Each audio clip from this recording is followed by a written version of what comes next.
Buenas, venimos a presentar un rectificador de onda completa. El equipo se compone por Abacuño Leo Marariel. Y Paz del Cid Juanaje. Los componentes utilizados en esta práctica se utiliza un alternador como entrada, un transformador, un puente de diodos como rectificador, un capacitor como filtro, una resistencia como regulador y un diodo LED como indicador. El funcionamiento es el siguiente. Se utiliza un alternador.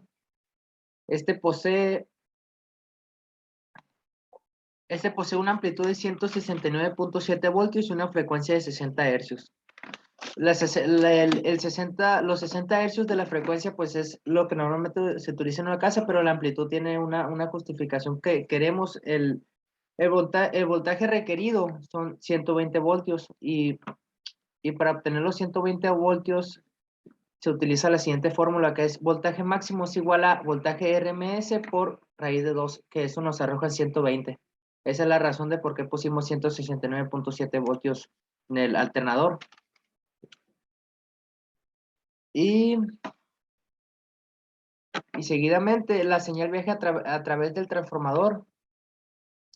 Y aquí tenemos una relación de transformación de 24.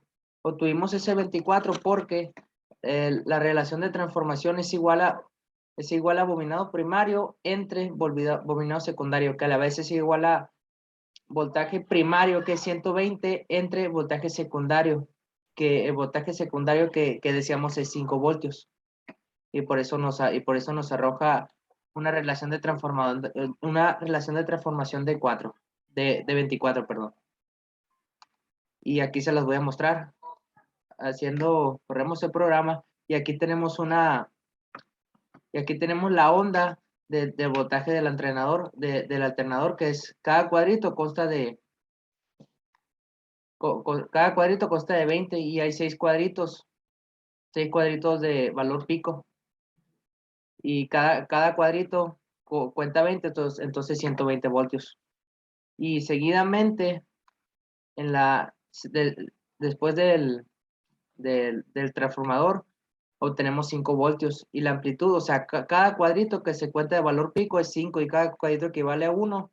Y por eso aquí la amplitud sale de 1. Ok.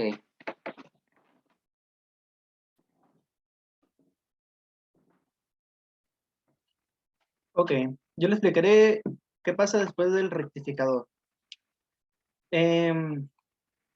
Aquí tenemos el rectificador, que ya después de que viene la onda senoidal de 120 voltios, con valor RMS de 120 voltios, pasa por el transformador y baja a 5 voltios, la bajamos a 5 voltios. Entonces entra al puente de diodos, que el puente de diodos lo que hace es convertirlo en corriente continua, lo hace tomando solamente los valores positivos. Aquí tenemos conectado, después del puente de diodos, la terminal roja, y antes del puente de diodos, aquí tenemos conectado la terminal azul. Entonces, aquí en el osciloscopio, aquí la terminal azul es antes del rectificador y la terminal roja es después. Entonces, la terminal roja, aquí está. Se puede ver que aquí ya toma pura corriente positiva, porque precisamente hace eso el puente de diodos, es su trabajo. Entonces, ya después de pasar por el capacitor y la resistencia, atenúa más la señal, hace una señal más fina, que hace que se asemeje más a los 5 voltios. Aquí le está pegando los 5 voltios. Si le ponemos 5 voltios, bueno, le está pegando los 5 voltios, pero saca, aún no está fina, está variando. Y esa variación se calcula con el voltaje rizo pico pico, que el voltaje rizo pico pico está rígida por el amperaje, la frecuencia y la capacitancia. Eso quiere decir que el capacitor está muy, muy metido a qué tanta variación va a haber. Entonces, si le ponemos un capacitor más grande, va a haber una menor variación. Y la resistencia también tiene que ver porque aquí tenemos la corriente, y para sacar la corriente tenemos que sacar el voltaje RMS entre la resistencia, que como podemos ver que también varía o sea, al variarle también va a variar el voltaje rizo pico, pero no va a afectar tanto como el capacitor. Bueno, sí afecta, pero no tanto. Entonces, si le ponemos un capacitor de 300 microfaradios, aquí podemos ver que la onda, aquí ya la verdecita, que es esta.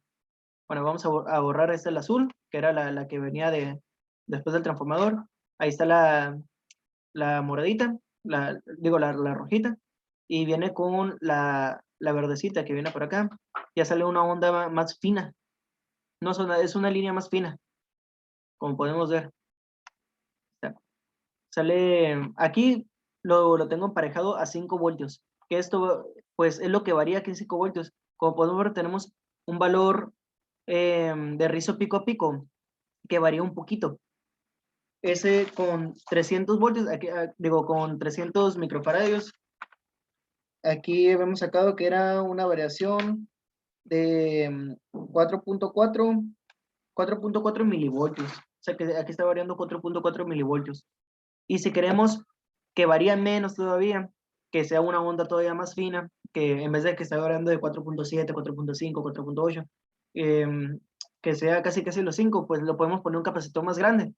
Entonces agarramos el de 300 microfaradios, le ponemos uno de 100, pero 100 milifaradios. Y este genera una línea más fina, o sea, aquí ya está variando casi nada. Cada cuadrito equivale a 5 voltios. Aquí, cada cuadrito equivale a 5 voltios y como pueden ver, casi no se sale de los 5 voltios. Si le ponemos que varía, que cada cuadrito valga 1 voltio, aquí está rozándose, está variando casi 1 voltio. Está variando casi 1 voltio. Y si le ponemos un capacitor todavía más grande, vamos a hacer que varíe menos, una resistencia todavía más grande, vamos a hacer que varíe menos. Pero hay que encontrar una relación entre ellos, porque no podemos poner un capacitor, bueno, si ponemos un capacitor muy grande va a tardar más en prender el circuito, porque se va a comenzar a cargar, se va a comenzar a cargar el capacitor. Si le ponemos uno de 500 faradios, se va a comenzar a cargar el circuito, el capacitor, perdón. Y no va a prender hasta que se cargue completamente. Entonces hay que encontrar un equilibrio entre el capacitor y la resistencia. Listo. Eso sería todo por nuestra parte. Muchas gracias por su atención.